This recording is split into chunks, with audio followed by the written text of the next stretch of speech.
Mwanzo mlango wa pili mstari wa kwanza hadi wa 9. Maandiko yanasema hivi: basi mbingu na nchi zikamalizika kuumbwa na jeshi lake lote, na siku ya saba Mungu alimaliza kazi yake yote aliyoifanya, akastarehe siku ya saba, akaacha kufanya kazi yake yote aliyoifanya.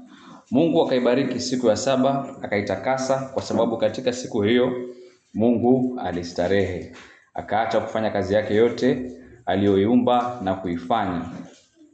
Mstari wa 4. Hivi ndivyo vizazi vya mbingu na nchi zilivyoumbwa. Siku ile Bwana Mungu alipoziumba mbingu na nchi, hapakuwa na mche wa kondeni bado, wala mboga ya kondeni haijachipuka bado, kwa maana Bwana Mungu hajainyeshea nchi mvua, wala hapana mtu wa kuilima ardhi. Maji yakapanda katika nchi, yakatia unyevu juu ya uso wote wa ardhi. Bwana Mungu akamfanya mtu kwa mavumbi ya ardhi, akampulizia puani pumzi ya uhai, mtu akawa nafsi hai. Bwana Mungu akapanda bustani upande wa mashariki wa Edeni, akamweka ndani yake huyo mtu aliyemfanya. Bwana Mungu akachipusha katika ardhi kila mti unaotamanika kwa macho na kufaa kwa kuliwa, na mti wa uzima katikati ya bustani, na mti wa ujuzi wa mema na mabaya. Hilo ndilo neno la Mungu. Tumshukuru Mungu na tukae. Sasa kama tulivyotoka kusoma katika Mwanzo mlango wa pili mstari wa 4 hadi wa 9, unaona kwamba ni kitengo kipya ambacho tunaingia kuanzia mstari wa 4. Tunajua vipi kwamba ni kitengo kipya? Tunajua ni kitengo kipya kwa sababu pale katika mstari wa 4 katika lugha asili ya maandiko ya Agano la Kale ambayo ni lugha ya Waebrania, kunatumika msemo ambao Kiebrania ni ele toledot, yani hivi ndivyo vizazi. Na huu msemo unatumika mara 11 katika kitabu cha Mwanzo, hivi kutuonesha kwamba kila unapoona ule msemo au yale maneno unafahamu kwamba mnaingia katika kitengo kipya. Mara ya kwanza msemo huu kutumika ni katika huu mstari wa 4, mlango wa pili mstari wa 4, na msemo huu unatanguliza kitengo ambacho kinaanzia mstari wa 4 katika mlango wa pili na kumalizikia katika mstari wa 26 mlango wa 4. Sawa? Kwa hiyo kila unapoona katika kitabu cha Mwanzo maneno hivi ndivyo vizazi, na utayaona mara 11, kila unapoyaona unaelewa kwamba unaingia katika kitengo kipya cha simulizi. Tuelewe hivyo. Ukiyaona hayo maneno ni kitengo kipya. Na orodha ni ndefu, sitawasomea yote, lakini mjue kwamba ipo orodha ya vitengo, vipo 11. Kuna kitengo cha uumbaji na anguko, kitengo kumhusu Adamu, kitengo kumhusu Nuhu, kuwahusu wana wa Nuhu au mataifa, kumhusu Shemu mwana wa Adamu, kumhusu Abrahamu, Ishmaeli na kadhalika. Vipo vitengo 11. Sasa haya maneno hivi ndivyo vizazi, unaposikia neno vizazi, dhana inayokuja akilini bila shaka inahusiana na kuzaana. Lakini hapa katika maandiko umesoma ukasikia maandiko yakisema kwamba mstari wa 4, hivi ndivyo vizazi vya mbingu na nchi. Sasa itakuwaje maandiko yanazungumzia neno vizazi ambalo linahusiana na kuzaana, lakini kinachofuatia hakiwezi kuzaa wala kuzaana? Hakiwezi. Mbingu na nchi hazina uwezo wa kuzaana. Wasomi ambao wametutangulia, wasomi ambao ni walimu wetu, wanaposoma maneno haya ya Kiebrania wanayatafsiri kama ifuatavyo. Ndiyo, ipo tafsiri ya hivi ndivyo vizazi kama ilivyotumika, lakini wao pia wanasema kuna upana wa maana. Inaweza kusomeka pia hivi: ni simulizi la au historia ya yale yaliyoibuka kutokana na uumbaji wa mbingu na nchi. Kwa hiyo ni simulizi au ni historia ya yale yanayofuatia, yale yanayoibuka kutoka uumbaji. Kwa hiyo katika hiki kitengo, mlango wa pili mstari wa 4 hadi mlango wa 4 mstari wa 26, vipo vitu vingi ambavyo vimetajwa na mwandishi, vimetajwa kimakusudi ili kukueleza wewe yale yanayoibuka kutokana na uumbaji wa mbingu na nchi. Nikupe mfano. Vinavyoibuka ni kwamba kuna mwanadamu anayeibuka katika mstari wa 7. Kuna bustani inayopandwa katika mstari wa 8. Kuna kuchipushwa kwa miti kunakofanyika katika mstari wa 9. Mstari wa 15, Bwana Mungu anaasisi, anakuwa ni mwanzilishi wa kitu ambacho kinaitwa kazi. Na sio kazi kwa upana wake, lakini Waswahili wanasema tasnia. Kuna kazi kwa ujumla, lakini kuna tasnia, yani kazi tofauti. Inayoanzishwa hapa ni kazi ya ukulima, lakini pia kulipo jukumu la ulinzi. Mungu pia katika mstari wa 16 anaasisi sheria, na sheria ina sehemu mbili. Mstari wa 16 anazungumzia sheria ambayo ni utoaji wa neema yake, kwamba anawaamuru wale kutoka kila mti katika bustani. Lakini mstari wa 17 tunapata kwamba sheria inayopatikana pale ni zuio. Ya kwanza ni utoaji katika mstari wa 16, kuleni, lakini mstari wa 17 inakuwa ni zuio. Yanatokea mambo mengi, yanayoibuka ni mengi. Na unaposoma kitengo ambacho tulichokitaja 2 mstari wa 4 hadi 4 mstari wa 26, vile vyote ambavyo unaviona pale kwa urahisi wa uelewa, na kwa wale wanaoandika unaweza kuviweka katika vikapu vitatu. Kuna kikapu kimoja unaweza kusema kwamba hiki ni kikapu cha utendaji wa Mungu. Hiki ni kikapu cha utendaji wa Mungu. Linaloibuka ni kwamba Mungu ni Mungu mtendaji. Cha pili, utaona kwamba huyu Mungu japo anatenda, hatendi tu. Japo anaumba, haumbi tu, lakini kuna muundo fulani. Tunaposema muundo, Kiingereza tutasema structure. Hii dunia anavyoiumba, vilivyo ndani ya dunia anavyoviumba, anafuata muundo fulani. Anaweka kila kitu katika sehemu yake, kila kitu kifanye kazi kama kinavyopaswa kufanya. Kwa hiyo anajionyesha yeye kwamba ni Mungu anayetenda, lakini ni Mungu anayetenda yale anayoyatenda kwa muundo fulani. Tatu, pia tunamwona kwamba ni Mungu mwanzilishi. Anayoyafanya sio kwamba anajenga juu ya msingi wa mwingine, ama yupo aliyemtangulia akafanya kwanza. Wengi wetu tunapokuja duniani tunapata kwamba mengi yamefanywa. Hakuna kipya kabisa ambacho wewe utaweza kufanya, ambacho hakina utangulizi, ambacho hakuna mtu aliyejaribu kukifanya katika nyakati zilizopita. Hata vitabu vinavyoandikwa, vitabu vimeandikwa vingi sana, na kuna mtu alikuja akasema kwamba kila kitabu ambacho kimeandikwa kinahusu vitabu vingine. Nikajiuliza, ni kweli? Kila kitabu ambacho kimeandikwa, wewe jiulize hivi, kila kitabu ambacho kimeandikwa kinahusu vitabu vingine. Hebu nikuulize, na Biblia yako hivi unavyoishika mkononi, je, inahusu vitabu vingine ambavyo havipo? Fikiria. Unaposoma Wafalme au Mambo ya Nyakati, alafu namsikia mwandishi akisema kama ilivyoandikwa katika, alafu anataja kumbukumbu fulani. Je, sio kitabu kingine hicho? Ama nadanganya? Ushasoma katika Wafalme au Mambo ya Nyakati? Kuna hata kitabu ambacho kimetajwa katika historia ya Israeli ambacho kinaitwa kitabu cha upinde. Ama fanyeni utafiti, muangalie. Lakini mada ambayo nataka kuwasilisha ni kwamba Mungu ni Mungu mwanzilishi. Mungu ni Mungu wa muundo. Mungu ni Mungu mtendaji. Kwa hiyo cha kwanza tunachokiona katika yale maneno pale yanayotanguliza hiki kitengo, mstari wa 4, kwamba hivi ndivyo vizazi. Tuone pale kwamba dunia inafanyika kwamba ni jukwaa la Mungu kujionyesha yeye ni nani. Dunia ni jukwaa la kazi ya Mungu, aonekane yeye ni nani, anafanya kitu gani. Anafanya vitu vingi. Nimejaribu kuviorodhesha baadhi, lakini nataka upate akilini mwako kwamba kuna maneno katika Biblia, hivi ndivyo vizazi, yanapatikana katika kitabu cha Mwanzo, yanapatikana mara 11, na kile yanapopatikana yanatuingiza katika kitengo kipya. Na hapa tulipo sasa, tupo katika kitengo ambacho kama ni kichwa, tukitafuta kichwa, tuseme tunataka kukipatia hiki kitengo cha kwanza, Mwanzo mlango wa 2 mstari wa 4 hadi Mwanzo mlango wa 4 mstari wa 26. Tunataka kichwa, tutasema dunia ni jukwaa la Mungu. kujionyesha, au dunia ni jukwaa la ufunuo wa Mungu. Anajionyesha kwamba yeye ni Mungu mtendaji, yeye ni Mungu muumba, yeye ni Mungu wa muundo, yeye ni Mungu ambaye ana madhumuni na kila kimoja ambacho anakifanya. Tuweke msingi huo.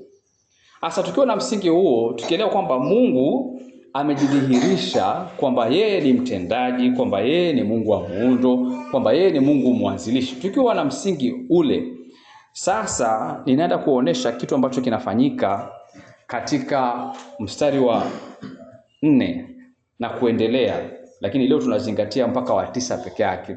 Na jambo ambalo tunaliona ni kwamba Mungu anajidhihirisha au Mungu anajifunua kwa njia ya agano.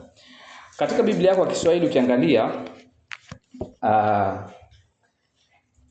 angalia Biblia yako,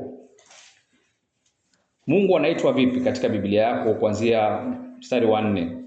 Anatajwa kama Bwana Mungu. Bwana Mungu. Angalia mstari wa 4, siku ile Bwana Mungu. Angalia tena mstari wa ngapi? Wa 5, Bwana Mungu. Mstari wa 7, Bwana Mungu. Mstari wa 8, Bwana Mungu. Mstari wa 9, Bwana Mungu. Kiswahili wameandika Bwana Mungu, lakini Kiebrania katika hiyo mistari ambayo tumetoka kuitaja, jina ambalo limeandikwa ni Yahweh Elohim. Yahweh Elohim ni mpito, yani ni jina ambalo linaonyesha mpito. Kivipi? Katika mlango wa kwanza Mungu ametajwa kama Elohim, Elohim, Elohim, Elohim, mpaka mwisho wa mlango wa kwanza, Elohim peke yake. Lakini katika mlango wa 2 wa kitabu cha Mwanzo na mlango wa 3 wa kitabu cha Mwanzo, na sio kwingine kokote katika Biblia, Mungu ametajwa kama Yahweh Elohim. Ni jina la mseto, ni jina ambalo linajumuisha majina mawili, Elohim ambalo tushaliona katika mlango wa kwanza, na Yahweh. Yahweh ni jina la agano ambalo tulilisoma pale mwanzo. Ni jina ambalo mababa za Waebrania hawakulifahamu. Mungu anasema katika Kutoka mlango wa 6 mstari wa 3, anasema nami nilimtokea Abrahamu na Isaka na Yakobo kama Mungu Mwenyezi au El Shaddai, bali kwa jina langu Yahweh. Biblia yako Kiswahili itaandika Jehova, ambao ni lugha ya Warumi.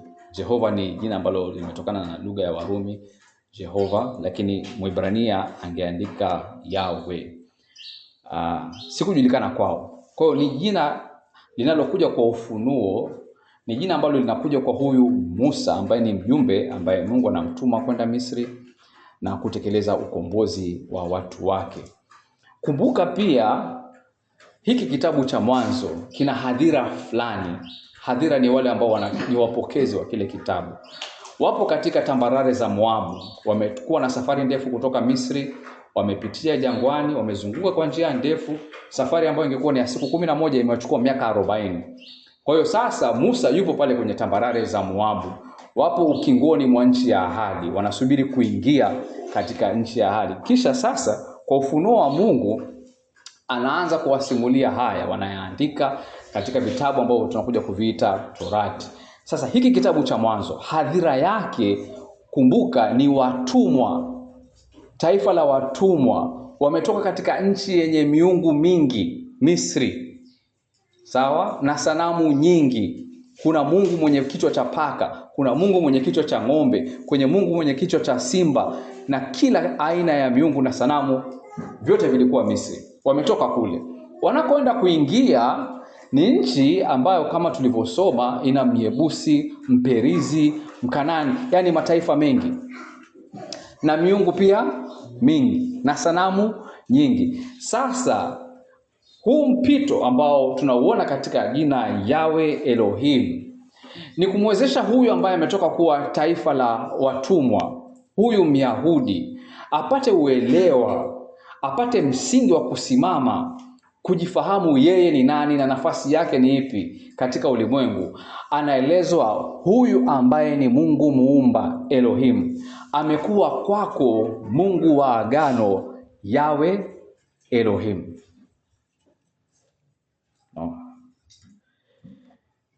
Yahweh Elohim ni jina ambalo, nitasema tena, linaonekana katika mlango wa 2 na wa 3 wa kitabu cha Mwanzo peke yake.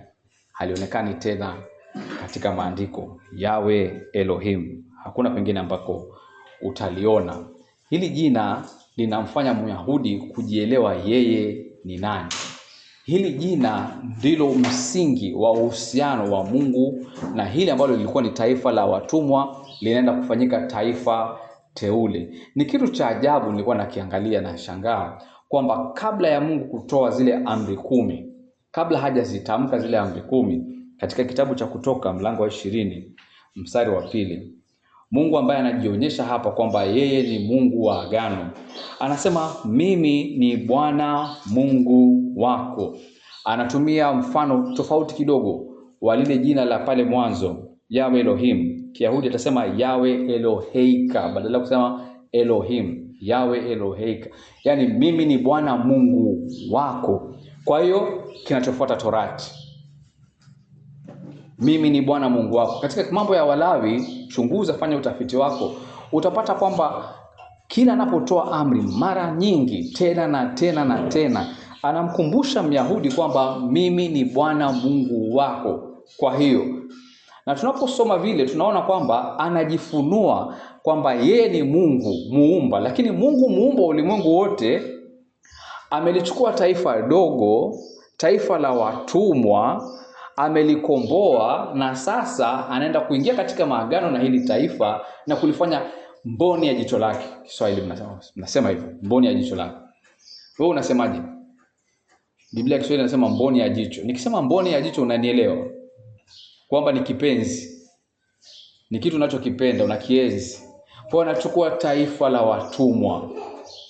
Na tunakuja kuwaona kumbe sio kwamba walikuwa watumwa tu, lakini ni taifa la waasi. Lakini hawa waasi aliowakomboa anawaita mboni ya jicho lake. Ni taifa teule. Kwa katika kufanya hivyo Mungu anajifunua. Kweli amejifunua kama Mungu mtendaji, lakini sasa anajifunua kama Mungu wa agano. Ni waulizi, kulingana na usomaji wenu wa maandiko, je, Myahudi alikuwa ni mtu wa kipekee au ni mtu kama wewe? Je, kipo chochote ndani ya Myahudi cha kumfanya Mungu ampende zaidi alivyokupenda wewe? Kipo chochote? Katika kitabu cha Mwanzo, Kutoka, Hesabu, mambo ya Walawi, wale watu ni waasi kama mimi na wewe. Wale watu ni wana mapungufu kama mimi na wewe. Kwa hivyo kinachotokea hapa ni kwamba Mungu anajionyesha kwamba yeye ni Mungu wa neema. Yeye ni Mungu wa agano. Sio kwamba Torati ndio msingi wa mahusiano yake na hili taifa, hapana. Torati inakuja kuratibu ule uhusiano. Lakini chanzo cha ule uhusiano na msingi wa ule uhusiano ni yeye ni Bwana Mungu wao. Yeye kwao ni Yawe Elohim. Katika mlango wa 3, kumbuka hili jina limetumika mlango wa 2 na wa 3. Shetani yule nyoka anapokuja kuwadanganya wale wawili wazazi wetu, anashindwa kusema Yawe Elohim. Anasema nini? Angalia mlango wa 3. Mlango wa 3 mstari wa 1 anasema, basi nyoka alikuwa mwerevu kuliko wanyama wote wa mwitu aliwafanya Bwana Mungu Yawe Elohim. Akamwambia mwanamke, ati hivi ndivyo alivyosema Elohim? Anashindwa kusema Yawe Elohim. Anashindwa kabisa. Anashindwa kabisa. Hawezi. Yaani kinywani chake hakuwezi kutoka yale maneno Yawe Elohim. Kwa nini? Haya ni maneno ya kipekee, ni maneno ya mahusiano, ni maneno ya ukaribu, ni maneno ya agano. Ni Mungu kujifunua kwamba yeye ni Mungu ndio, yeye ni mtakatifu ndio. Njia zake sio kama njia zetu, akili zake sio kama akili zetu, lakini hata hivyo anajishusha, anakuja karibu nasi, anaingia katika maagano pamoja nasi, anakuwa kwetu Yawe Elohim, sio Elohim peke yake. Sawa? Tuone hiyo. Kwa jina la Mungu linabadilika kutoka Elohim kuwa Yawe Elohim, kutuonesha kwamba huyu ambaye ni muumba pia ni Mungu wa agano. Kwanza kabisa kwa taifa la Israeli, taifa la watumwa ambalo linaenda kuwa taifa teule, yeye ni Mungu wao. Tamko Yawe Elohim linakuwa ndilo msingi wa mahusiano kati ya Mungu na watu wake. Baadaye tutakuja kuona jinsi sisi tunavyoingizwa katika agano na tunapewa jina ambalo kwa hilo tutaingia katika wokovu. Baadaye tutaona hivyo. Lakini kwa sasa tuangalie kitu kingine ambacho kinabadilika pia katika mlango wa pili. Katika mlango wa kwanza wa kitabu cha Mwanzo, dunia inaitwa kwa jina moja peke yake. Eretz. Neno la Kiebrania Eretz. Jina moja peke yake, dunia, katika mlango wa kwanza. Lakini katika mlango wa pili inaongezwa majina mawili. Jina la kwanza Mswahili ametafsiri akasema kondeni. Mwebrania alisema sade, akimaanisha eneo la kufanyiwa kilimo. Kondeni ni neno la zamani la Kiswahili, kwa sababu siku hizi hawezi kumsikia mtu akisema, jamani mimi leo naingia kondeni kwenda kufanya kazi. Utamuuliza umeenda wapi? Wengine hawatakuelewa unaenda wapi. Kondeni tumlifanya ni neno la kibiblia, lakini hatuna uhusiano nalo katika maisha yetu ya kila siku. Lakini nikikwambia shambani unanielewa mara moja. Nikisema porini unaelewa. Sasa tuelewe kwamba ile ambayo imetajwa kama dunia sasa katika mlango wa pili, kila pale unapoona neno kondeni, elewa ni badiliko. Ni kwamba jina limebadilika. Lililokuwa linazungumzia dunia nzima sasa linaelekezwa kwenye kitengo fulani au eneo fulani la ukulima, kondeni. Pia kuna neno nchi. Unaposoma maandiko unasikia wala mboga ya kondeni haijachipuka bado, kwa maana Bwana Mungu hajanyeshea nchi mvua. Kile ambacho kinatafsiriwa kama nchi katika Kiebrania ni neno la ajabu sana na la kimsingi sana katika uelewa wetu wa mwanadamu ni nani. Ni neno Adama ambalo linaweza kusomwa kama mavumbi au mchanga au udongo. Nilikuwa natafanya utafiti kidogo naambiwa sema udongo, lakini sasa nikisema udongo Kiebrania Adam anaitwa ha Adam, anatumia kibainishi. Kibainishi ni definite article. Ha Adam anatolewa kutoka kwenye Adama, yani kutoka kwenye mavumbi anatolewa huyu wa mavumbini. Kwa hiyo ungesoma tafsiri ya moja kwa moja, badala ya kusema Adam katika mlango wa pili na wa tatu, ingekuwa nasema huyu wa mavumbini au huyu wa mchangani. Naepuka kusema udongo, maana tutamuita, tukisema huyu wa udongo tutamuita nani? Udongo. Hatutamuita udongo. Tuseme huyu wa mavumbini. Kwa hiyo anatolewa mavumbini, huyu wa mavumbini. Maneno mawili, Sade na Adama. Nizungumzie hili la kwanza kidogo, kwamba linaleta tarajio fulani. Ile ambayo ilikuwa inatajwa kama dunia peke yake kwa jumla, sasa tunaona kwamba ina vitengo viwili ndani yake. Kuna mahali ambapo ni mahali pa kilimo na kuna mahali ambapo ni machimbuko ya huyu. Na tunakuja kuambiwa kwamba hapakuwa na mtu wa kulima kule kondeni au kule shambani. Kwa hiyo tunatarajia, kwa sababu Mungu ameshajionyesha yeye ni Mungu mtendaji. Mungu ameshajionyesha kwamba yeye ni Mungu wa muundo. Mungu ameshajionyesha kwamba yeye ni mwanzilishi. Kila anachokiunda anakijiweka katika nafasi yake, ana malengo fulani nacho. Kwa hivyo hili neno shambani au sade katika Kiebrania tayari linajenga tarajio kwamba yupo mmoja ambaye anakuja, ataingizwa katika jukumu fulani juu ya sade, sio juu ya nchi. Maana kasa tukisema nchi kidogo tutapotea. Sio juu ya huku kuna kuitwa kondeni, lakini tuseme shambani. Shamba linatarajia mkulima. Dunia inaonekana sasa ilikuwa ni jukwaa la Mungu, sasa inaonekana kwamba ni shamba la mwanadamu. Anayesubiriwa ni mwanadamu. Lakini nikisema mwanadamu, tuelewe kwamba lipo neno la pili ambalo limeingizwa, limebadilishwa. Tulitoka kusema dunia kwa jumla, sasa tunasema shambani, tunajenga tarajio la mkulima, kisha tunasema Adama. Adama ni mavumbi, ni machimbuko. Lakini sasa huyu ambaye anatoka kwenye mavumbi, tusome mstari wa 7 tusikie kitu muhimu pale Tunasoma katika mstari wa 7 kwamba Bwana Mungu akamfanya mtu kwa mavumbi ya ardhi. Kumbuka mwanadamu akija kuumbwa tayari kuna viumbe wengine. Kuna ndovu, kuna wanyama wa porini, kuna wanyama juu ya nchi, wanayakanyaga mavumbi. Sasa anayeumbwa kutoka mavumbini yupo juu au yupo chini ya hawa wanaokanyaga mavumbi? Wewe utaelewa vipi? Ataonekana kwamba yupo chini ya hawa wanaokanyaga mavumbi, lakini tunasoma kwamba Bwana Mungu akamfanya mtu kwa mavumbi ya ardhi, akampulizia puani pumzi ya uhai, mtu akawa nafsi hai. Kwa hiyo tunaona yeye anakuwa tofauti na viumbe wengine wote. Kwa sababu gani? Ametolewa mavumbini, ndiyo, chimbuko lake ni mavumbini, ndiyo, lakini sasa Kiswahili mnasema ana sheheni, yani anabeba pumzi ya Mungu.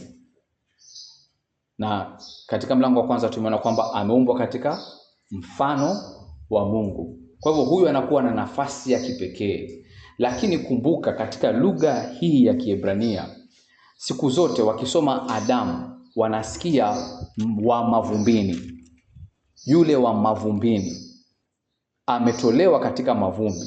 Kwa hiyo dunia ambayo ilikuwa inatajwa kama dunia tu katika mlango wa kwanza, hivi sasa kwa mabadiliko ya majina tunapata kumuona kwamba mwanadamu ni kiumbe tofauti, mwanadamu ana jukumu tofauti, mwanadamu ana nafasi tofauti.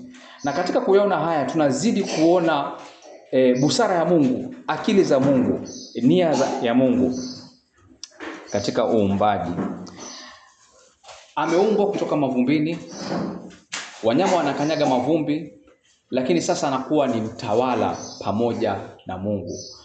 Tuseme ni kaimu wa Mungu. Mungu anatawala juu mbinguni, lakini hapa juu ya nchi amemweka Adam, ambaye tumesema anasheheni pumzi ya Mungu. Lakini kama tunavyojua, hii hali japo inapendeza, ilikuwa ni nzuri, ilikuwa ni ajabu, haikudumu. Alikuja mmoja ambaye ni adui wa Mungu na akawadanganya wazazi wetu, wakaanguka. Na katika kuanguka kwao kila kitu kikabadilika. Yaani vilibadilika vyote. Na ningependa, kwa sababu tumekuwa tukitaja haya maneno, ningependa nikuoneshe kwamba vimebadilika. Ndiyo, tumeingia katika hiki kitengo kwa kusoma mstari wa 4 ambao ulisema, nisome tena mstari wa 4, hivi ndivyo vizazi vya mbingu na nchi zilivyoumbwa. Tunasema kwamba ndiyo, maneno yanaonesha kwamba kuna dhana ya kuzaana, lakini ipo tafsiri tofauti ya kuelewa haya maneno. Na hiyo tafsiri inasema mwisho wa siku kwamba mtazame Mungu, njia zake sio kama njia zetu, mawazo yake sio kama mawazo yetu, anavifanya ambavyo havikuwepo kuwepo, anaviweka katika mpango mzuri, vina mahusiano mazuri, vina madhumuni. Sio kwamba anajifanyia tu, ni Mungu wa muundo, ni Mungu mwanzilishi. Mtazame yeye. Hapa tunapoingia katika anguko tunajiuliza itakuwaje? Yameharibika yote. Pale ambapo palikuwa ni mahali pa kilimo panageuka, palikuwa ni mahali pa baraka panageuka, panakuwa sasa ni mahali pa laana na ubatili. Mungu ambaye ni mchapa kazi, alimuumba kiumbe, akampumulia pumzi, akamfanya yule kiumbe kuwa mfanya kazi kama yeye. Unajua sisi mara nyingi watu tunafikiria kwamba kufaulu katika maisha ni kuepuka kazi. Utawasikia vijana kama Mazera hapo wanasema, mimi nikiingia 40 nitakuwa nishastaafu. Nitatengeza pesa wewe, nikifika 40 mimi na staafu. Naenda kufanya ile asubuhi na jioni hapa tu. Victor pengine ana malengo kama hayo, nikifika 40 mimi. Lakini Mungu muumba, Mungu wa muundo, Mungu mwanzilishi, Mungu aliyempa mwanadamu jukumu la kazi, hafikiri kama wewe. Hakukuumba ustarehe. Alikuumba ufanye nini? ufanye kazi. Alikuingiza duniani katika hali ya pumziko, na tulisema Jumapili iliyopita kwamba pumziko sio kutokuweko kwa kazi. Pumziko ni kuweko kwa nini? Utimilifu wa kazi ya Mungu, kwamba yeye amefanya, kwa hivyo anakuingiza wewe ili wewe pia ufanye. Sasa dhambi imeingia duniani. Je, kazi imeondoka? Kazi haijaondoka. Eneo la kazi, Mswahili amesema kondeni, tunasema shambani ni neno bora. Eneo la kazi ilikuwa eneo la baraka. Alikuwa anafanya kazi ya kumfurahisha. Kazi ilikuwa ni ibada tamu. Sasa kwa sababu dhambi imeingia, kuna badilika, kunaingia laana. Na je, mpango wa Mungu unakuwa ni upi? Tunasoma katika mlango wa 3 wa kitabu cha Mwanzo mstari wa 15. Twende pale. Hivi ndivyo vizazi. Tulianza hivi, lakini sasa tunaona tena Mungu anatuonesha kwamba akili zake sio kama akili zetu, mawazo yake sio kama mawazo yetu. Anasema hivi: nami nitaweka uadui kati yako na huyo mwanamke, na kati ya uzao wako na uzao wake. Huu utakuponda kichwa na wewe utamponda kisigino.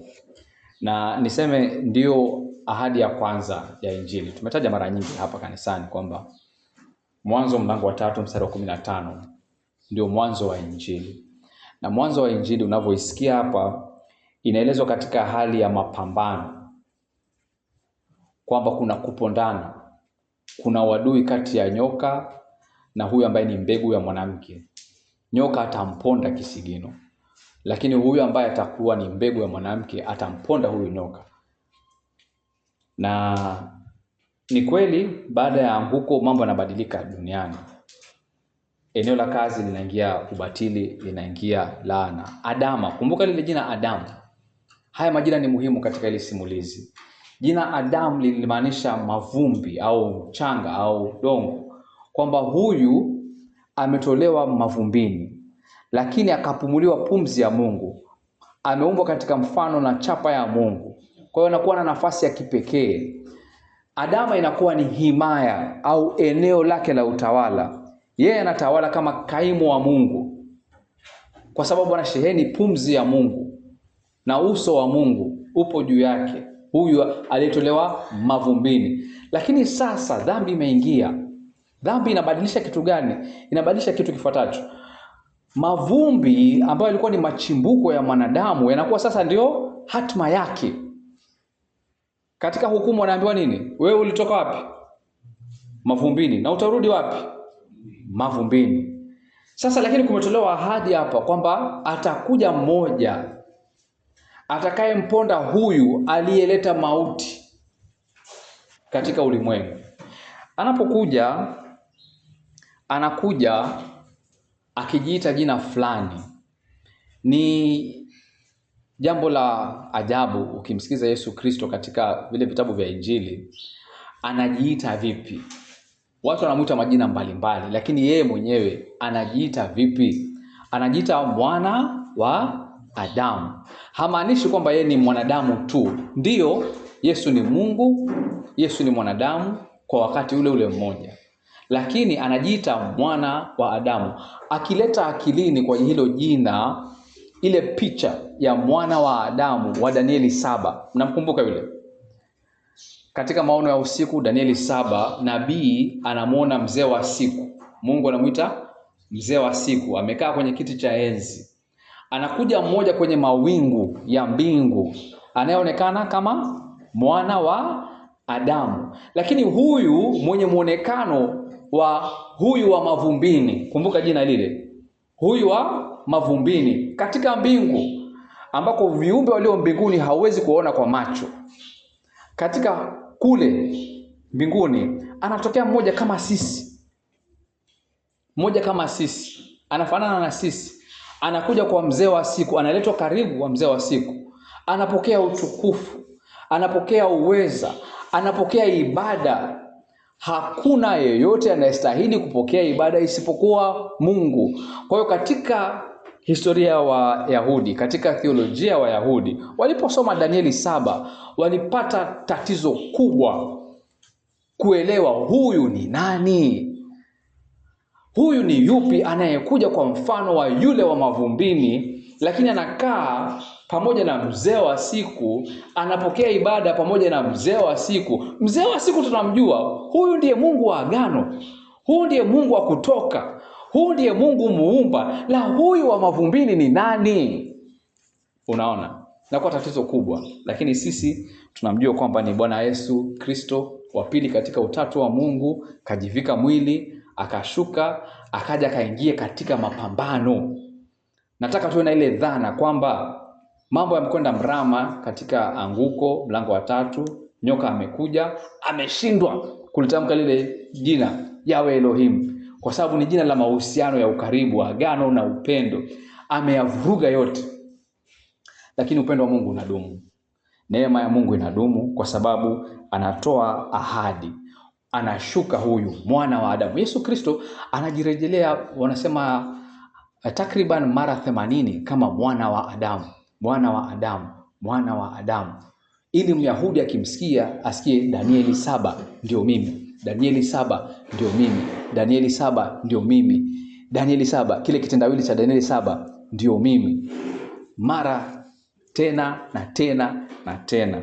Sasa anaposhuka, maandiko yanatuambia hivi katika Waebrania mlango wa 2 mstari wa 14 hadi 15.